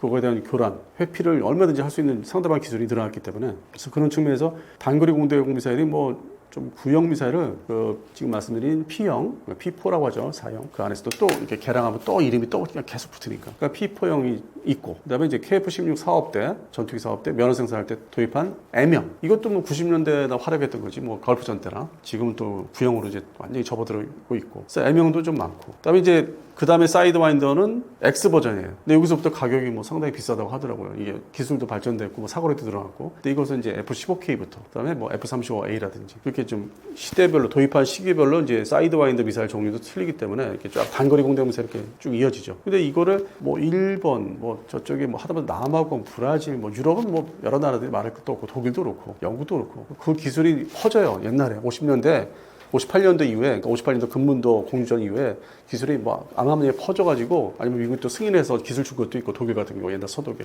그래서 단거리 공대공 미사일은 다들 일찍 만들었어요. 그 유사 제품들을. 뭐 이스라엘까지도. 근데 우리는 그건 완전히 그 기간 중에 오랜 기간 중에 손을 놓고 있어. 이제서야 이제 급하게 이제 하는데 뭐 앞서 말씀드렸다시피 이제 뭐 좀 5세대 뒤늦게 진입을 했지만 아주 새로운 기술, 좀 더 발전된 기술을 적용하니까 나중에 나올 물건은 좀 괜찮을 거예요. 이게 그동안에 이제 공백이 있었던 게 제가 안타깝고 좀 답답했다는 거고. 그래서 단거리 공대공 미사일은 뭐 좀 중거리나 장거리보다는 그 사이에서 먼저 이렇게 완성이 될 것 같고. 근데 장거리는 그동안 스페로 공대공 미사일 미국제 여기에 전적으로 의존하고 있었죠. 그리고 이제 KF-16 사업대에 와서 그 암남 중거리 공대공 미사일이 도입되기 시작했고, 그리고 또 미국이 이제 수출 제한을 그래도 또 뭐 철저하게 이제 하다 보니까 암남 시리즈 중에서 가장 최신형인 D형은 아직 확보가 안 된 걸로 알고 있습니다. 그래서 C형, 그 전에 이제 C7, C8 버전인데 그 전반적으로 이게 다 이제 구형화로 접어들었어요. 사이드와인더 뭐 X 버전 빼고, X도 뭐 블럭 1, 2가 있는데 그 버전 빼고는 다 이제 구형화 됐고, 과연 그거 가지고 공중전에서 주변 공군력 대응을 제대로 할 수 있을까 걱정될 정도고, 그리고 이 또 암남도 이제 다 구형화 된 것도 다 전부 이렇게 돼버렸고 진부화됐고, 신형조차도 없고. 그러다 보니까 이게 또 뭐 결과적으로는 이 보라매 전투기에 기대하는 거 그게 상당히 큰 거죠. 미티어 미사일하고 이제 독일제 IR-IST 기대가 큰데, 그러면 이제 뭐 이 여기서 얘기하는 게 국내 방위 산업에 미치는 뭐 2030년대 후반 중후반 가서는 좀 이게 돈이 되겠죠. 왜냐면 공군에서 전면 개편을 이제 시도를 할 거니까 지금 있는 미사일도 이제 중간중간에 조금씩 사라지긴 하는데 이걸 다 갈아엎겠죠. 그러면 이제 뭐 예를 들어서 뭐 미국제 암남-T 그리고 이제 미티어 미사일 숫자는 많지는 이제 않을 것 같은데, 그다음에 독일제 IR-IST하고 국산 이제 미사일들로 공대공 미사일로 채워지겠죠. 그리고 대량 배치를 해야 되니까 유사시 대비해서 그러면 국내 방산업체는 많이 이제 발주를 받는 거죠. 그 수주를 이제 받아서 생산하면은 이제 이게 완성, 납품하고 이제 실전 배치에 좀 뭐 전반적으로 깔려 있으려면 2040년도 전 직전까지는. 그러니까 내수는 이제 이렇게 해서 자리 잡고, 그러면서 동시에 이제 2035년부터 40년대까지는 뭐 이 보라매 전투기 더 나가서 이제 FA-50 블럭 20 전투기죠. 그때 이제 살아있을 테니까 수출 시장에서는. 그러니까 이런 것들에 이제 좀 부착돼서 나가는 면에서는 이제 좀 기대는 돼요. 근데 뭐 지금 시간은 2025년도니까 앞으로 향후 10년은 최소한 뭐 개발도 해야 되고 돈도 써야 되고, 그리고 그 중간에 10년 사이에 어떤 분쟁이나 도발, 어떤 서로 이렇게 충돌하는 게 있을 수 있고, 그리고 안보 문제도 측면도 있고, 그리고 방산업체에서는 이제 지대공 미사일 청국 시리즈가 뭐 그때 뭐 계속 팔릴지 안 팔릴지 모르겠는데 또 신형도 지금 개발에 돌입했고, 청국 3라든지. 그래서 물건 제품 이제 다양화로 들어가면은 좀 멈춰 있지 않을까. 지대공 미사일의 한계, 뭐 대전차 미사일, 형국이나 그 정도. 그다음에 뭐 유도 로켓도 있지만은 여기에 이제 꼭 들어야 되는 게 공대공 미사일인데, 해당되는 업체의 물건의 다양성은 좀 그전까지는 좀 모자라지 않을까. 그래서 방산업체에 대한 거는 확연하게 지금보다 더 많이 팔릴 거다. 그건 아닌 것 같아요. 물건이 일단 존재를 해야 되니까, 판매할 수 있는 양산력이 나와야 되니까. 지금 이제 개발을 이제 시작했죠. 그런 측면에서는 좀 더 지켜봐야 되지 않을까 싶습니다. 이거 간단합니다. 이게 그동안에 대한민국의 어떤 방산 정책, 그다음에 추진, 시작은 이제 1975년부터 소총부터 M16A1 소총부터 시작됐는데, 뭐 좀 뭐 아무것도 없는 황무지에서 시작을 한 거기 때문에 무기 체계가 미국이 이제 군사 원조한 거를 이제 바탕으로 이제 유지를 그때까지 하고 있었기 때문에 그것도 뭐 숫자가 많은 것도 아니고 그리고 점점 구형화 그 당시에도 구형화되고 있었고 그렇게 해서 이제 우리 국내 방산 정책과 함께 이제 시작이 되는데 자주국방을 기치로 그러다 보니까 이제 그 제일 급한 물건들 있잖아요. 개발도 해야 되고 도입도 해야 되는 거 동시에 병행해야 되는 게 뭐 율곡 사업이라고 하는데 그러면 이제 그 당시에는 제일 위협이 되고 저도 어렸을 때 기억이 나는 게 핵심은 전차, 전투기였어요. 플랫폼이죠, 소위. 그거를 어떻게든지 뭐 최신형을 뭐 도입을 하거나 안 되면 개발하거나 그렇게 해서 거기에 집중했던 투자했던 시기가 80년대까지. 거기에 이제 곁들여진 게 지금의 K-55A1 자주포죠. 그때는 K-55였고. 그러니까 제일 큰 플랫폼부터 사들이다 보니까 소위 탄약 개념의 미사일이나 포탄 같은 거. 포탄은 이제 기본적으로 뭐 105mm, 155mm 견인포 중심으로 이제 병행을 했으니까 그건 이제 가격이 그렇게 뭐 상대적으로 비싼 분야가 아니다 보니까 그리고 또 그게 또 필요하고 아주 기본적으로 소총 탄환처럼 탄약처럼 그래서 그거는 같이 병행해서 이제 쫙 왔는데 지금까지 미사일은 이제 근본적으로 비싸잖아요. 근데 또 미사일은 어느 정도 다수 수입을 했었고 뭐 대표적으로 토우 대전차 미사일, 그다음에 미스트랄 단거리 지대공 미사일 견착식이라고 하는데 뭐 견착식은 아니고. 그러다 보니까 이제 그런 거를 직수입한 게 여전히 미사일 쪽은 거의 다 도입을 해야 되는 상황이었다가 국산화가 이제 되기 시작한 게 이제 함대함 미사일이죠. 그게 뭐 2005년을 기억하는데 해성같이 나타난 해성 함대함 미사일. 이때부터 미사일 개발에 이제 어떤 전력 투구하면서 지대공 미사일, 천궁 시리즈죠. 이제 천궁 1형이 있죠. 지금은 2형이 주력이라고 하고 또 천궁 3를 또 이제 개발을 하겠다고 의결을 이제 하겠다고 하고 있고 결정을 하겠다고. 그다음에 LSM도 1형, 2형이 있고 이게 이제 지대공 미사일이고. 근데 여기 지대공 미사일에서도 뭐 2010년대 천궁부터 이제 또 개량형을 만들기 시작했고. 그러니까 투자 우선순위가 가장 그 전장 상황에서 가장 많이 흔하게 일어날 수 있는 거, 지상전. 그다음에 적의 전투기 공습을 막을 수 있는 지대공 미사일. 해상에서 전투기가 또 공습할 수 있는 함대공 미사일. 그러니까 전통적인 그 작전이나 이 전쟁의 그 모습, 유형을 이제 맞춰서 그 무기 체계를 급하게 이제 장만을 하는 거죠. 개발하고 수입하고 거기에 맞는 뭐 미사일이나 탄약도 그렇고. 그래서 이제 그걸 하나씩 하다 보니까 세월이 이렇게 흘러왔고. 다 들여다 보니까 이제 우리가 국산 전투기를 이제 개발을 하다 보니까 야, 그쪽에 들어가는 미사일은 다 계속 사야 돼? 이렇게 가격이 비싼데? 그 국산 가격이 좀 더 낮출 수 있는 국산 개발해야 되지 않을까? 이렇게 이제 시작이 된 거죠. 그럼 기술이 우리가 있냐 했더니 자, 일단은 기술을 다 한번 모아 봅시다. 여러 가지 국방과 연구소 중심으로 이 기술이 있고 엔진, 뭐 추진체 기술. 그다음에 뭐 탄두, 시커 기술. 그런데 이게 트렌드가 이걸 지금 모아서 현재 기준의 기술을 모아서 하면은 그때 앞으로 양산 배치할 때는 이제 구형화되니까 좀 더 이 발전된 좀 첨단화된 기술을 없나? 그러면 이제 이렇게 체크해 보니까 이건 아직 우리가 국내에서 연구하고 개발하고 있다. 요 특정 기술은 그 구성체 기술은. 그래서 그걸 또 다시 이제 그럼 확실히 개발이 끝날 수 있어? 언제? 몇 년도에? 돈 투자하면 R&D? 그걸 다 따져봐야 되잖아. 심의하고 검토해야 되잖아. 그러다 보니까 늦어진 거야, 출발점이. 늦어지고, 그러면서 중간에 이렇게 여러 지역에 전쟁 나는 거 보면 이제 위협을 느끼고, 이게 전장의 양상, 환경이 이렇게 계속 바뀌는구나. 뭐 지금은 또 자폭 드론이 대세. 그래서 그런 측면에서는 이제 뭐 먼저 우선 무기들이 있었다는 거죠. 차근차근 10년 단위로 75년부터, 그다음에 85년, 95년, 2005년, 2015년.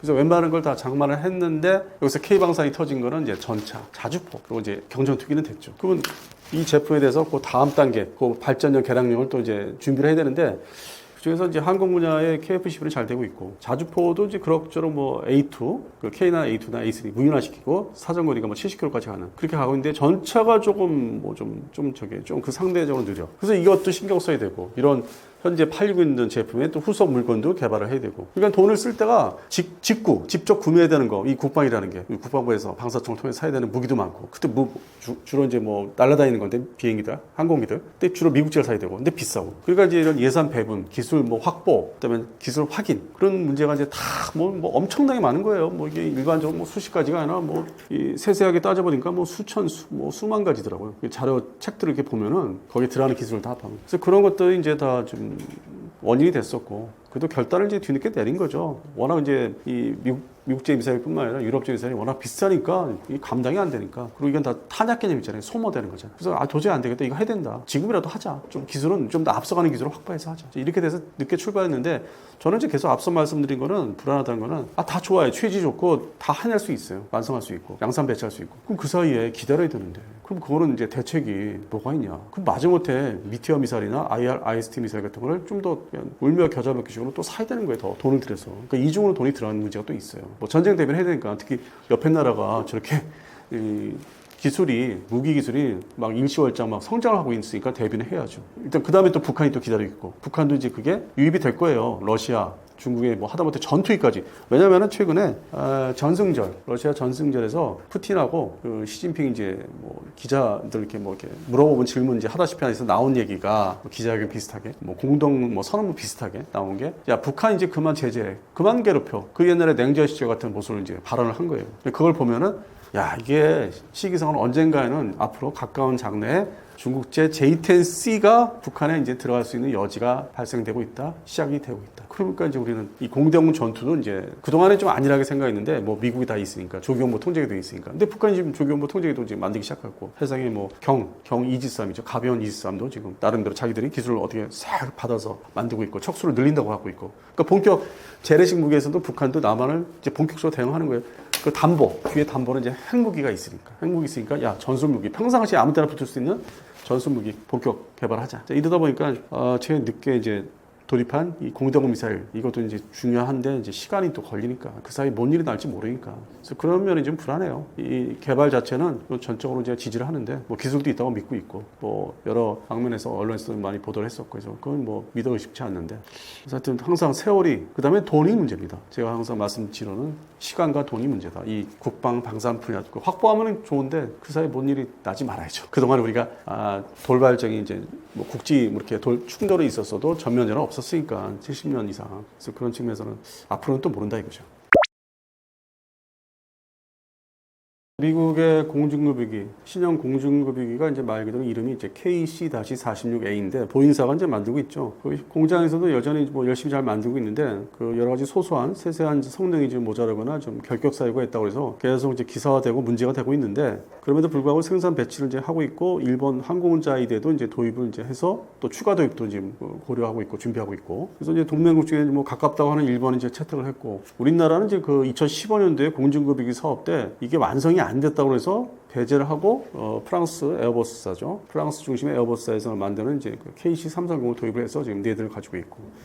그러면서 이제 그 이후에는 이제 조용했다가 우리나라 대한민국이 이제 또 공중급유기 사업을 또 최근에 작년부터 추가로 최소 2대를 더 사야 된다 하면서 이게 다시 또 이제 기종이 이제 얘기는 나왔어요. 경쟁을 시켜야 되니까 방위사업장 중심으로 경쟁을 시키다 보니까 이제 KC-46이 아직도 그 제대로 가동이 원활하지 않냐 하는데, 여기서 이제 이 말의 어떤 그 좀 세밀한 부분은 가동을 하고 있죠. 근데 특정 뭐 작전 그 요구 환경에서는 뭐가 좀 제대로 작동이 안 된다, 그것뿐이죠. 그리고 업그레이드 그 계획을 이제 꾸준히 진행하는데 중간에 공급망 무슨 뭐 노조 뭐 이렇게 노조가 이제 다 이제 공장을 이제 운영을 이제 못하는 중단했죠. 노조의 어떤 활동 때문에. 그래서 보잉이 엎치락 뒤치락 해가지고 뭐 이제서야 좀 그게 수습이 돼가지고 다시 개량 사업을 이제 하고 있는데, 전부 이제 완성돼서 확실하게 자리 잡으려면 이제 2030년도, 이것도 역시 2030년도 돼야 될 것 같고, 그 전에는 그러면 KC-46이 이제 생산되면서 인도를 받고 있어요. 미공군이. 그 부대가 자꾸 창설이 되니까 한 개 부대씩. 근데 뭐 이렇게 소소한 문제가 있으면 완벽한 그 공중작전 운영이 되겠느냐? 그래서 기존의 구형 1950년대 후반부터 대량 배치한 700대까지 배치했던 지금은 400대 가지고 있다고 하는데 KC-135 공중급유기가 그 이제 개량형이 이제 KC-135R 버전인 중심으로 아직도 버티고 있어요. 그리고 이 동부가 한미일 뭐 연합훈련, 그다음에 한국 미국 공중 뭐 연합훈련 급유훈련도 포함되니까 거기에 최근에는 나타났어요. 그러니까 여전히 구형 급유기하고 신형 급유기가 같이 이제 공존하면서 문제를 일으키지 않는 거죠. 작전하는 데 있어서 급유하는 데 있어서 구형 KC-135R 급유기라 해서 뭐 성능이 뭐 나쁘거나 이제 그런 게 아니고 효율성 문제죠. 빨리 이걸 붐을 이제 이런 막대기 같은 붐을 이용해서 빨리 급유를 이제 신속하게 해줘야 되는데, 그런 이제 속도, 시간상의 어떤 그런 차이가 있고, 뭐 급유하는 양이 좀 뭐 비교가 되면 좀 차이가 있다. 이제 급속하게 쫙 압력으로 뿜어준다든지 이렇게 망을 통해서 공급망 해당되는 망을 통해서 해주는 게 차이가 있는 성능의 차이, 세밀한 차이죠. 이게 근본적으로 급유 작전이 뭐 못한다는 거 아니에요. 뭐 큰 문제는 아니죠. 뭐 어느 정도 이제 안전 공역에서 급유를 해주면 되니까. 그래서 그런 부분에서는 뭐 별 이렇게 불편하거나 어렵다는 얘기는 들리지는 않아요. 일선에서 우리 대한민국 공군이나 연합 전력이니까 뭐 미군 측, 주한미군 측에서 대신 얘기하는 거나 아니면 주의미군 측에 어떤 뭐 나오는 얘기들이 그런 건 특별히 없습니다. 대신 이제 보잉사는 미국 보잉사는 이제 유럽의 에어버스사처럼 그 KC-330처럼 좀 완벽하게 완성을 시키려면 이제 시간을 또 이제 그들은 받아서 돈을 받아서 이제 해결을 해야 되고, 그래서 그런 문제가 현재 남아 있죠. 러시아가 이게 처음에 단기전으로 우크라이나를 이제 먹을 줄 알았는데 그게 안 되고 장기전으로 이제 흐르고 휴전을 뭐 해야 된다 말아야 된다 그런 상황인데, 그러다 보니까 뭐 드론은 이제 소모성 탄약처럼 사용하고 있고 양측이, 그다음에 포격전 좀 더 단위가 하나 더 높은 파괴력과, 그리고 이제 또 탄도탄이 존재하고 그 공중 공격 공습이 있죠. 전투기나 공격기 폭격기를 통해서. 그리고 또 하나 존재하는 게 순항미사일. 근데 순항미사일이 러시아가 이제 뭐 1년에 50여발을 그동안 만들어 왔다면은 뭐 지금은 뭐 한 달에, 1년이 아닌 한 달에 뭐 50발씩을 생산한다고 해요. 그래서 그 생산량이 이렇게 엄청나게 늘 수 있냐. 그리고 러시아가 이 전쟁을 이제 일으킴으로 인해서 뭐 제재를 받고 있는데 공급망 이런 여러 가지. 근데 뭐 최근에 뭐 소식을 이제 보니까 이 미사일 제품은 이제 소위 이 미사일을 이제 순항미사일 만들기 위해서 여러 들어가는 이제 아주 세세한 부품들이 있지 않습니까? 그냥 분해하면은 빨간도 그냥 기계, 뭐 이렇게 쇳덩어리, 소프트웨어 뭐 연동되는 뭐 구동 장치, 뭐 컴퓨터 우리 노트북처럼 이제 그런 거를 이제 이렇게 대체적으로 볼 수 있는 건데, 그러한 그 부품들, 제품들이 다 모여서 순항미사일이 이제 완성되는 건데, 그게 서방 측 제품들을 다 암암리에 사가지고 만들고 있으니까 거기에 한국제 제품도 들어가 있다고 제가 얘기를 접했습니다. 그러니까 여러 나라, 뭐 일본제도 들어가고, 뭐 중국제 들어가고. 그러다 보니까 이제 이게 옛날 그 냉전 시절 때와 달리 이게 통제가 1990년대부터 이제 서로 다 자유화됐지 않습니까? 그 무역 거래가 아주 전면적으로, 뭐 중국 포함해서. 그러다 보니까 이게 다 뒤섞인 거죠. 옛날 같은 통제가 이제 다시 돌아갈 수도 없고, 그리고 무엇보다도 이 한국에 있는 그 해당되는 부품, 관련 소재나 부품이 제3국으로 이제 수출이 돼요. 뭐 저쪽에 아프리카에 무슨 뭐 우리가 잘 모르는 나라, 아니면 저 중미, 남미 이런 데 수출이 되면은 다시 또 거기서 포장가리에서 다시 또 러시아로 보내요. 그러면 그 나라를 거쳐 세탁을 하면은 그게 일일이 다 감시가 안 되니까, 그리고 그걸 받아다가 완성을 시키는 거잖아요. 딱 꼽아가지고 뭐 프라모델 하듯이 완성해서 딱 미사일이 나오는 거니까.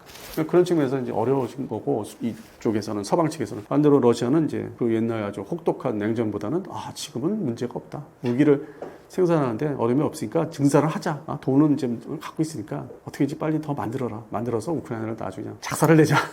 그런 전쟁이 지속되고 있는 거죠. 그리고 앞으로도 또 우크라이나 전쟁이 이번에 이제 크게 얘기해서 2차전인데 이걸로 끝나지 않고 휴전을 이제 어떻게 서둘러서 한다 하더라도 종전은 아닌 것 같아요. 또 3차전이 기다릴 것 같아요. 그러다 보니까 이제 주변국에 뭐 나토 이제 국가인데 뭐 핀란드를 뭐 쳐들어간다는 얘기도 있었고, 뭐 쳐들어가는 거 아니냐, 부대를 재배치하고 있으니까. 근데 그거는 이제 상대적이에요. 또 러시아 입장에서는 나토군이 자기도 국경선 그 지역에 뭐 핀란드 쪽이나 밑에 뭐 이렇게 쭉 있지 않습니까? 이어지는 게 폴란드부터 해가지고 다 군사력을 또 이제 반대로 이쪽에서 강화를 하니까 또 그걸 견제한다고 일단 이제 배치를 하는 거죠. 그러니까 바로 쳐들어간다는 개념보다는 똑같이 양측이 불안한 거예요. 이쪽은 러시아가 쳐들어올까봐, 서방 측 나토는.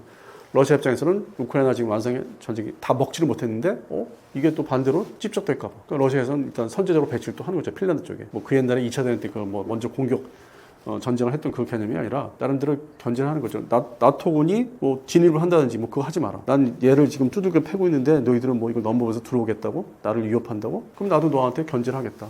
야, 병력 저쪽에 있는 거 뽑아가지고 극동에 있는 거 뽑아서 일단 배치해. 뭐 이제 그 재배치하는 거죠. 뭐 중앙아시아 부대를. 그래서 서로 견제, 아주 뭐 그냥 밸런스를 잡느라고 그냥 계속 경쟁이 이어지는 거죠. 그래서 그런 측면을 좀 객관적으로 보시면은 바로 전쟁이 난다 그건 아닌 것 같습니다. 그리고 실제적으로 핀란드 침공 뭐 한다면 러시아가 핀란드를 침공한다기보다는 거기보다는 에스토니아, 리투아니아, 라트비아 이런 나라가 더 저기죠. 눈에 가시죠. 그 안쪽에 이렇게 있기 때문에 화랑지 또 중간에 또 공간지대가 있지 않습니까? 그거를 먼저 다 확보를 해야죠. 그게 더 우선순위지. 지금 에스토니아가 지금 떨고 있는데 우리 뭐 자주포 사간다고 얘기하면서 추가로 거기가 먼저지. 뭐 핀란드는 되레 뭐 전선을 확대하면 자기들도 뭐 좋지는 않죠. 그러니까 견제 차원이다. 병력 배치는 견제 차원으로 좀 보고 있습니다.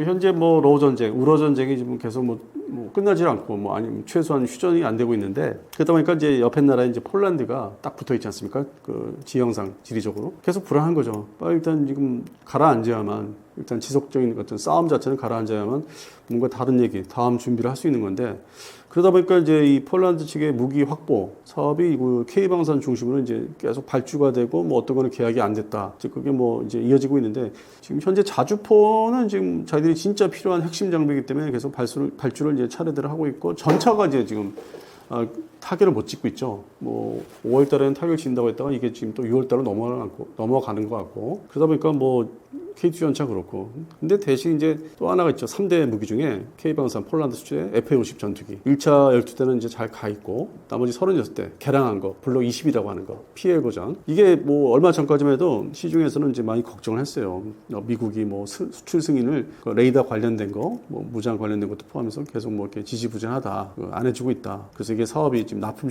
시간은 다가오는데 과연 이거를 뭐 맞출 수 있을 것인가. 결국 시간이 넘겨서 뭐 계약에 좀 문제가 되지 않겠느냐 했는데 다행히도 미국제 레이션 RTX사라고 하는 레이션 팬텀 스트라이크 레이더의 초도 제품이 장착이 돼서 시험 비행을 이제 하고 있대요. 그러면 이제 이거부터가 예정대로 2026년 말 납품을 이제 36대 시작을 해야 되는데 36대 1호기부터 좀 서두르면은 차질이 없겠다. 폴란드 공군에 납품하는 F-50 PL 버전. 그리고 이제 별도로 이거를 나중에 2인승 이게 현재 2인승 경전투기인데 1인승으로 뭐 좀 개량해서 쓸 수 있는 여지를 만들어야 되겠다 해서 또 별도로 이제 1인승 개량 사업을 이제 하고 있거든요. 우리 국내에서. 근데 이것도 최근 뭐 알아보니까 잘 되고 있는 거로. 그러니까 2인승의 조종석을 승무원석을 이제 하나로 줄여가지고 그러니까 보조연료 탱크 개념으로 연료 탱크를 더 실을 수 있는 그래서 항속거리 좀 늘리는 그래서 그것도 예상보다는 뭐 차분하게 시간이 이제 뭐 주어진 대로 되고 있구나. 그래서 뭐 이 폴란드 수출은 좀 안정적으로 갈 것 같고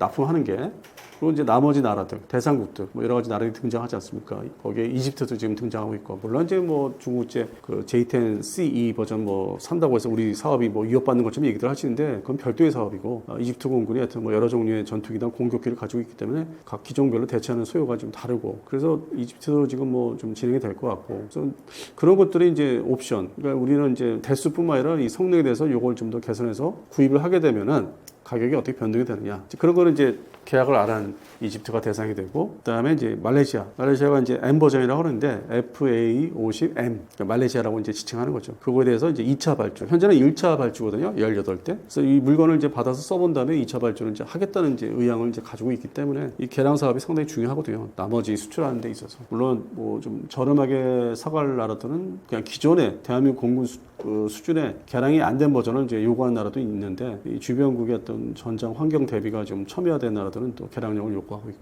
그래서 이 항공 분야는 3개 그 자주포나 경전투기나 전차 중에서 가장 뭐 좀 안정권이 들어가지 않았나. 뭐 자주포는 원래 뭐 착실하게 안정권이나 있었고. 근데 남은 문제는 이제 K2 전차의 그 개량력. 과연 이제 이게 뭐 K2 PL 버전 같은 거. 이걸 제대로 이제 계약을 맺어서 생산을 할 수 있는지. 그게 지금 아직은 불투명하죠. 시기가 좀 자꾸 미뤄지고 있어요.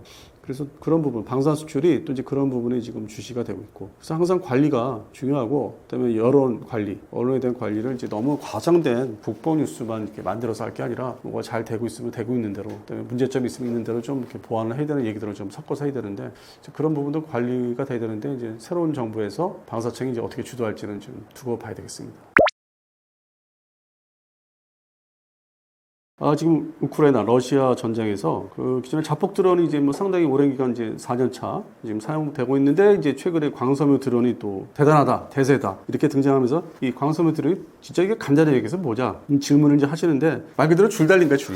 이게 칭칭 감듯이 그런 줄이 달려서 이게 컨트롤이 되는 건데, 이 한계가 이제 뭐 항속거리 문제가 있을 거고, 그리고 장점은 또 반대로 방해를 안 받죠. 뭐 전자방해, 그다음에 뭐 EMI 전자파 같은 이제 그런 그 방해를 안 받고 간섭을 안 받는 거죠. 그러니까 자기가 이거 발사한 비행을 시킨 그 조종수의 의지대로 이렇게 생각대로 이렇게 목표를 타격을 할 수 있는데, 이게 뭐 해킹이 없다, 뭐 그러긴 하는데, 뭐 좀 길게 장거리 아주 뭐 미사일 뭐 1000km, 1500km 이 정도 되겠느냐? 그건 아니지 않습니까? 그래서 그런 부분에서는 장단점이 존재하고, 근데 어쨌든 근접전에서 이것도 탄약 개념으로 사용되는 거기 때문에 그냥 간단하게 탄약 개념으로 생각하시면 돼요. 포탄 쏘아서 소비하는 것처럼. 그래서 이것도 섞어서 이제 목표물에 이제 좀 어려운 목표다, 뭐 전자전 그 환경이 너무 심하다 하면 이제 이걸 이제 갖다 쓰는 거죠. 그리고 이걸 다 전체적으로 갖다 놓고 쓰기는 어렵고, 기존에 자폭 드론도 이제 섞어서 쓰고, 근데 그게 좀 비중이 더 높고, 뭐 아주 뭐 수만 발 사용할 수 있으니까. 그래서 다종다양한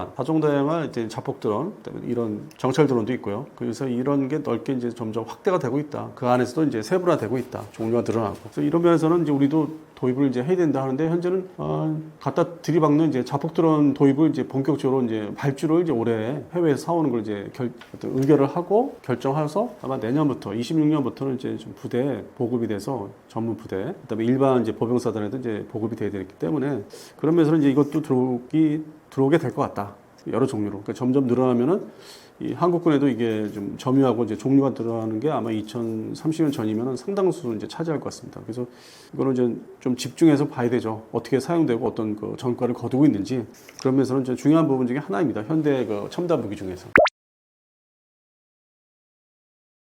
그리고 이제 이 우크라이나 러시아 전쟁 말씀을 드렸고, 이제 그 전반적인 이제 뭐 사용되는 무기들을 이제 쭉 말씀드렸고, 그다음에 뭐 인도 파키스탄 말씀 이제 전해드렸었고, 그리고 남은 게 이제 이스라엘 하마스 헤즈볼라 전쟁이 아직 끝난 게 아니지 않습니까? 이게 인질도 남아 있고 완전하게 진압됐다고 이제 이스라엘 측에서는 얘기를 이제 못 하고 있는 거고. 그런데 여기서 화력 중심의 정규전, 뭐 소총부터 해서 전차, 뭐 전투기, 뭐 다연장, 로켓포, 뭐 자주포 다 얘기가 되는데 불도저가 좀 이렇게 대세인 것처럼 또 이렇게 해외 언론에서 이제 소개가 되고 있어요. 뭐 D9, 그러니까 D9라고 하죠. 한글로 D9 불도저가 있는데 이것이 이 가자 지구에 진입을 해가지고 이게 일종의 그 아주 뭐 화려한 도시는 아니지만은 사람들이 거주하고 자기들이 뭐 어떤 경제 활동할 수 있는 이제 그 어떤 지역 도시화된 그래서 도로가 있고 이제 일반 빌딩이 있어서 그거를 공습하면서 포격하면서 무너뜨리고 막 이렇게 낮춰버리니까 또 지하화된 하마스가 또 지하가 상당히 그 발달이 돼 있어가지고 거기서 이리 갔다 저리 갔다 생존율이 높다. 그래서 이제 그게 문제가 돼서 이스라엘 측에서는 불도저 이 D9 불도저를 이제 본격적으로 전투 무기로 동원을 한 거죠. 그런데 이 불도저가 이 이스라엘 지금 하마스 전쟁에서만 처음 등장한 게 아니라 거슬러 올라가면은 2차 대전 때 태평양 전쟁 때 미군이 본격적으로 사용한 이 일종의 무기 체계의 일환입니다. 그러니까 지원 체계인데.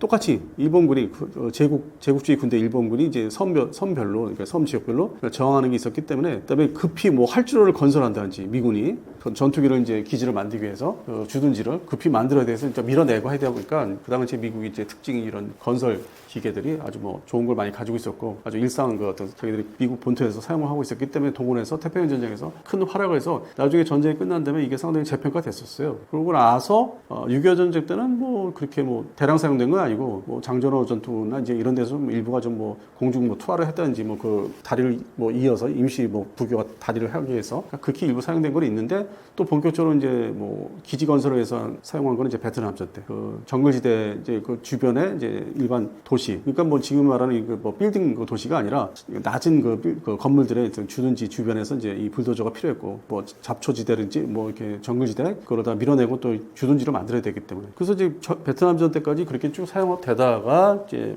걸프전 때 그리고 이제 이라크전 때 또 미군이 또 일부 작전에 따라서 사용을 했었고, 그래서 그거를 이제 이스라엘 군이 이제 좀 상당히 지켜봤죠. 이게 활용도가 있다, 보유를 해야 되겠다. 그리고 이 지화된 그 하마스, 헤즈볼라 그 이제 저항 세력이 있으니까 그거를 이제 아예 처음부터 밀어버려야 되겠다. 그냥 덮어버려야 되겠다. 못 나오게 그 안에서. 그러니까 여기 덮으면 또 절로 가서 나올 수 있으니까 이제 곳곳에 배치를 해서 다 덮어버려야 되겠다. 그러니까 기기와 전투 장비의 하나가 돼버렸죠. 그래서 이게 우리나라 같은 경우는 사례가 걸프전 때 이게 사막에서 막 모래 이렇게 밀어가지고 진지 만들거나 막 그때는 막 그냥 다 모래로 다 덮어서 뭐 죽인 경우도 있었는데 그래서 우리가 또 채택을 했죠. 그래서 한국군에서는 이제 KM9이라고 있어요. 그 에이스라고 하나. 하여튼 KM9 그 불도저가 이제 경량급인데 정식 그 공병 그 전투부대에 편제로 돼 있어요. 그래서 이게 중요한 장비로 이제 들어가기 때문에 이스라엘 군도 역시 최대한 이제 활용을 잘 하고 있고 이제 이 언론 국제 뉴스에서는 이제 그게 이제 뉴스화돼서 이제 들어오는 거죠. 근데 한국군도 그 전술 장비 다 가지고 있습니다. 그걸 중요시하고 있고 평상시에 그 재난 때 그 동원되는 게 잘 보유하고 있고 가까운 이제 일본 그 자위대도 이게 본의 아니게 전투 그러니까 화력 장비가 아닌데 지원 장비인데 많이 갖고 있어요. 다종다양하게. 그래서 좀 그걸 또 이제 자위대 일반 자위대 육산 자위대가 그렇게 하다 보니까 중국군 육군도 뭐 워낙 땅이 또 넓고 뭐 거기도 재난 재해가 많다 보니까 그들도 이제 많이 좀 확보를 하고 있더라고요. 그리고 이게 양안 전쟁에서 만약 상륙에 그 대만 그 바다에 건너서 육지에 상륙에 성공하면은 아마 그동안에 이제 전사들을 이제 다 참고해서 활용을 좀 최대한 하려고 할 겁니다. 역시 그 진입해 들어갈 때 어떤 방해되는 그런 이제 시설물들을 다 이렇게 완전히 밀어버리거나 기지 건설을 위해서 그런 측면에서는 이게 뭐 중요한 뭐 지원 장비, 전투 장비 일환으로 보셔도 뭐 충분합니다. 우크라이나 러시아 전쟁이 아직 완전한 휴전에 이르지 못하다 보니까 종전이나 기존의 이제 포병 전력이 뭐 처음 그 전쟁이 일어났을 때나 지금이나 중요한 전력 물론 이제 드론이 또 이제 한참 또 양측에서 활약하고 있는데 기본적으로 포병이 이제 받쳐주면서 이제 드론을 이제 사용하는 건데 이 포병이라 하면은 이제 자주포하고 이제 뭐 견인포도 있고 그다음에 트럭화된 자주포도 있죠. 그중에서 유럽에서 아주 뭐 가성비가 좋다고 하는 게 이제 프랑스산의 그 세자르 자주포인데 이것이 이제 뭐 포신 문제가 있었나 봐요. 그동안에 그 전쟁이 없는 동안에 이 포신 생산 그러니까 비축 포신을 이제 소홀히 하다 보면은 지금 이게 전쟁이 갑작스레 터졌으니까 이제 그걸 갖다 주고 공급을 하다 보니까 모자란 거죠. 그래서 뭐 예비 포신 생산을 대량으로 해야 된다. 그게 아마 이제 발제가 됐죠. 그쪽 지역에서. 근데 저는 이제 이거 소식을 접하면서 이게 남 얘기로 자꾸 이렇게 뭐 보면서 뭐 그런가 보다 이게 할 게 아니라 대한민국의 이제 자주포 포신도 지금 문제가 되고 있어요. 제가 이제 현장 취재를 한 적이 있어요. 한 달 전에. 그 이제 물론 이제 사람들 만나서 얘기 드는 거지만은 그 보면은 55 A1 자주포, 지금 K9의 먼저 거 버전. 이게 지금 시급하대요. 포신을 바꿔야 되는 게. 그동안에 1980년대 최초의 물건이 이제 1호 차량이 나와서 그동안 개량도 2011년도에 개량을 사업을 시작해서 끝났는데 그럼 뭐 세월이 그것만 해도 뭐 꽤 오래되지 않습니까? 근데 그동안 이제 훈련 사격을 많이 했어요. 우리가 이제 사격 훈련은 이제 훈련 사격을 많이 하는 나라 중에 하나인데 육군이 자주포 훈련이. 그러면 그것도 노후화되는 거죠. 사용할 때마다 이 기계 일반 우리 가전제품이나 다른 기계처럼 이 마모가 일어난대요. 그러니까 예에서 포가 있으면 이런 이어지는 부분들, 이런 것들, 미세한 부분들이 역시 똑같다고 합니다. 이게 소모되거나 이제 이렇게 부식이 되거나 여러 원인으로 인해서 부식되고 사람 손 이제 자꾸 닿으면은 이게 뭔가 개폐할 때나 그전에는 이제 자동화가 안 돼 있었으니까 그러면서 근본적으로 이제 포신을 이제 손을 이제 많이 대서 노화됐고 부식됐고 우리나라도 지금 사업을 긴급히 지금 뭐 마련을 하는 단계에 와 있어요. 자주포 포열 포신에 대해서 교체를 해야 되는. 그래서 이제 그 먼저 버전인 K55A1 자주포를 보다 보니까 아니 그러면 K9도 벌써 2001년부터 실전 배치됐는데 그 육군에 해병대는 99년이지만은 이것도 지금 뭐 그만큼 뭐 먼저 부대별로 전수조사를 해서 그러니까 전수조사를 해서 살펴보면 다 이렇게 들쑥날쑥 나온다 이거죠. 그래서 그 다음에 이제 K55A1을 포를 바꾸면은 그 다음에 K9 현재 보유하고 있는 포도 그 다음 사업을 해야 된다. 그래서 이게 뭐 유럽 얘기뿐만 아니라 우리나라에서 지금 이게 현실화되고 있기 때문에 중요한 얘기일 수도 있습니다. 이게 지금 그냥 단식으로 프랑스가 뭐 자기네 작업산 자주포를 이제 우크라이나 전쟁을 위해서 뭐 보강을 하는데 포신이 중요하다고 하더라 하면은 이제 우리나라도 적용되는 얘기입니다. 동일하게. 우리도 좀 돈을 들여야 돼요. 이게 방사청에서, 그러니까 물론 이제 합참에서 뭐 기획을 해서 해당되는 소유군에서 합참에서 올려서 이제 간단히 말씀드려서 내려오지 않습니까? 이제 뭐 중간에 사업 타당성 다 검토하겠지만은 금액에 따라서 그럼 방사청이 또 이제 발주를 해야 되고 그걸 또 만드는 업체가 있고 국내 방산업체가 그리고 이제 이게 한 몇 년 걸려요. 우리도 워낙 뭐 1000여 물씩 보유하고 있으니까. 이 K55A1이나 K9 자주포가. 그래서 이거는 저는 얘기를 접했을 때, 우리도 빨리 이제 실행을 해야 된다. 그렇게 좀 안으로 들어와서 생각하게 된 거죠. 그쪽에 유럽은 하나의 표본을 이제 보면서, 우리도 급해. 이렇게 됐습니다. 미국의 차세대 폭격기 전력이 이제 오랜 기간 동안 이제 좀 설왕설래하고 이제 준비도 하고 이제 좀 타진도 하다가 결국에는 이제 완성이 되고 양산에 도입한 게 이제 노스롭 그라만사의 이제 B21, B21 스텔스 폭격기죠. 그것도 이제 간단히 말씀드리면 이제 B2 기존에 88년도 이제 선보였던 B2 폭격기에 지금 18대가 활동하고 있는데 뭐 제작은 20대 뭐 21대까지 했다고 하는데 그 사이에 뭐 사고 난 것도 있었고 그다음에 그리고 또 비행이 좀 어려운 그 기체도 있고 그래서 18대가 이제 활동하고 있고 그 후티 반군을 상대로 이제 뭐 그 GB57을 사용했다. 그 아주 관통폭탄을 아주 대단한 관통폭탄을 사용했다고 해서 이제 좀 최근에 기사가 됐는데 그 B2 폭격기를 좀 다운사이징, 그러니까 성능 다운사이징이 아니라 그 크기를 좀 줄인 거죠. 그러면 이제 그 시대 기술이 발전됐기 때문에 줄여서 효율적으로 쓸 수 있고 그리고 이제 내부 센서나 엔진이 다 그 사이에 발전된 걸 이제 적용을 했기 때문에 첨단 뭐 차세대 미래 스텔스 폭격이 많습니다. 그리고 양산을 지금 이제 시작을 했기 때문에 실전 배치는 뭐 2027년도 뭐 이 정도 빨라야 될 것 같고 그 중간에 차질이 일어날 수 있어요. 뭐 미국의 방산 제품이 여러 가지 공급망 그게 좀 불안정하기 때문에 또 코로나 이후에 더 심해졌기 때문에 그거에 따라서 좀 차질이 있어서 뭐 좀 더 뒤에 2028년도가 될 수도 있고 그래서 이제 그거는 뭐 가까운 세월이니까 시간이니까 뭐 기다려보면 이제 실전 매치를 볼 수 있고 더 나아가서 이것을 이제 본토에서만 운영하는 거냐 이제 그건 아니고 지금 밖으로 주둔 기지가 있어요. 그 배치할 수 있는 기지가. 근데 이거를 가지고 다른 이제 박사님이 제가 모 박사님이 미국의 차세대 스텔스 폭격기가 장거리 비행을 못하고 이거를 맞춰서 그 공중급유기 스텔스 공중급유기가 있어야 되는데 그것도 지금 존재하지 않고 해서 이거 만들어봤자 유명무실하다. 항속거리가 제일 중요한데 비행할 수 있는 폭장을 하고서 그래서 그거를 깔아뭉개는 좀 뭐 얘기를 하신 분도 있더라고요. 그래서 뭐 그러면서 중국도 역시 H8인가 H20 폭격기를 이제 뭐 개발을 하는데 뭐 또 은근히 이제 그거를 이제 미국 거를 디스를 하면서 은근히 이제 반대로 중국의 기술이 또 거의 미국하고 따라잡아서 대등하다는 그러니까 교묘하게 이렇게 선전을 해요. 제가 지금 이해를 못하겠어요. 그래서 양국이 중국의 개발 지금 막바지에 있는 스텔스 폭격기나 미국이나 저거 뭐 왜 만드는 거야? 이제 그런 이제 내용을 얘기하시는 게 있는데 근데 이제 그건 이제 하나만 얘기하신 거죠. 그러면서 이제 엉뚱하게 그 스텔스 공중무기 얘기하시는데 앞으로 개발은 되겠죠. 나오기는 하겠는데 또 시간이 흐르면. 근데 중요한 건 이제 미국이 해외 전개 전력 그다음에 해외 주둔기지가 1950년대부터 뭐 엄청나게 전 세계에 깔아놨어요. 그게 결국에는 첫 번째 그 대상은 이제 그 당시에 소련을 그 전술핵이든 뭐 큰 뭐 수소폭탄이든 탑재해서 폭격기가 들어갈 수 있는 지역을 지구상에 골고루 뭐 스페인부터 뭐 모로코, 리비아도 옛날 미군 기지 있었어요. 그리고 이제 가다피가 쿠데타 일으키면서 다 쫓아냈지만은 이제 그런 거. 그다음에 튀르키예, 지금의 튀르키예.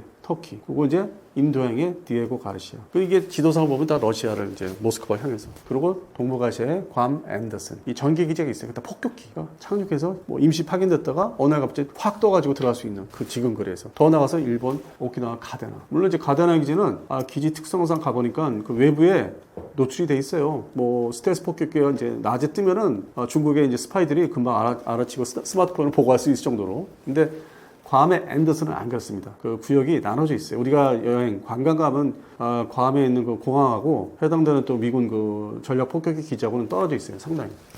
그러니까 작전을 이제 은밀히 할 수 있게 밤에 한다면은 일부러 거기 뭐 스파이들이 가서 무전기나 그 연락 수단 가지고 와서 이렇게 잠입하지 않고서는 뭐 알 수 없는. 그리고 바깥쪽으로는 이제 차단이 돼 있더라고요. 가보니까. 그래서 이제 그런 거. 디에고 가르시아도 뭐 민간인들 사실상 못 살게. 그러니까 군무원들을 이제 뭐 거기 기지 운영하는 군무원들이 이제 있지만은 그냥 순수하게 사는 사람들은 또 없게끔 기지를 환경을 이렇게 만들었고. 그래서 그런 측면에서 보면 이제 B-21이 러시아 상대로 어느 날 갑자기 폭장을 이제 핵심 원자폭탄에 수소폭탄 싣고 들어갈 수 있는 전술핵이든 뭐 이렇게 탑재해서 소형화된 거 들어갈 수 있는 거고. 그다음에 이 동북아시아에서는 괌 앤더슨. 그리고 또 급하게 이제 폭격하고 들어와서 이제 돌아올 때 착륙을 이제 또 뭐 연료가 없으면 착륙할 때가 뭐 일본 가데나 기지. 뭐 더 나가서 뭐 오산 기지도 대상이 될 수 있고 돌아올 때 귀환할 때. 그래서 그런 측면에서 이게 유연성 그리고 일단은 존재하고 전방 전개 배치를 하면은 그거를 장담할 수 없다는 거죠. 그 엉뚱하게 뭐 스텔스 공중급이 얘기할 게 아니라 좀 그거 보고서 좀 그렇더라고요. 그래서 위력이 있기 때문에 미국이 이걸 개발 배치를 하는 거죠. 물론 미국 내에서도 뭐 장성들 군인들에 따라서 뭐 실효성이 없다. 근데 그 사람들은 군산복합체에 연관되어 있기 때문에 거기에 돈을 투자하지 말고 뭐 다른 스텔스 전투기 다른 회사 뭐 럭키드 마틴, 뭐 보잉 전투기, 뭐 훈련기 이런 데 돈 써라는 어떤 그런 또 다른 이제 배경이 있는 거죠. 우선순위를 이제 좋게 말해서 우선순위를 바꿔서 무기 획득을 항공기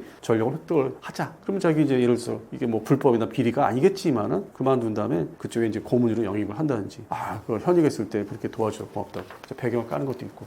그래서 그걸 전적으로 딱 이거다 얘기할 수는 없는 거예요. 그래서 B-21은 100대까지 생산을 한다는데 물론 이제 그것 때문에 생산을 좀 덜 하자. 이게 뭐 스텔스 급유기가 없으니까 생산을 덜 하자. 반대하는 사람들이 좀 있다고 합니다. 미국에. 그러면 이제 전통적으로 이제 미국의 무기 항공기 사업은 이제 그렇게 해서 반통하거나 없어지는 경우가 많았는데 또 다른 이제 속셈이 있는 거죠. 순수한 어떤 그 미국의 전력을 증강시키는 거를 이제 좀 여러 이유로 못하게 하는 것도 있는 거죠. 복잡해요, 거기도. 근데 제가 볼 때는 하여튼 B-21은 위력이 센 거다. 상당히 효율성이 좋다. 그래서 최소한 100대가 아닌 50대만 생산 배치해도 대단한 폭격기다. 지구를 지배할 수 있는, 파괴할 수 있는. 그래서 저는 그는 군사 매니아 출신으로서는 기다리고 있죠. 미국의 어떤 군사력이 좀 어느 정도 확보가 돼줘야만 대한민국 한반도도 이제 안정을 취할 수 있기 때문에. 그래서 그런 측면에서는 좀 지켜보고 있습니다. 이게 예정대로 실전 배치가 되기를 기다리고 있죠. 견인포, 서방 측의 견인포의 대명사 중에서 두 가지가 있죠. 105mm의 대명사는 이제 서방 측으로 따지면 이제 M101 시리즈. 그 다음에 155mm 견인포는 M124. 그리고 그 다음에 나온 게 이제 미국은 M198, 198이고 대한민국은 이제 KH179가 있고. 그리고 더 나가서 이제 모든 그 155mm 견인포를 이제 서방 측 견인포를 통합해서 대표 선수가 된 게 M777. 어쨌든 다 트럭으로 견인해야 돼요. 헬기로 이렇게 슬링을 하든지 끌어올려서 슬링이라는 게. 근데 이 M124가 이 우크라이나 러시아 전쟁 초기에 그 이름 석자가 등장을 합니다. 저도 좀 놀랐어요.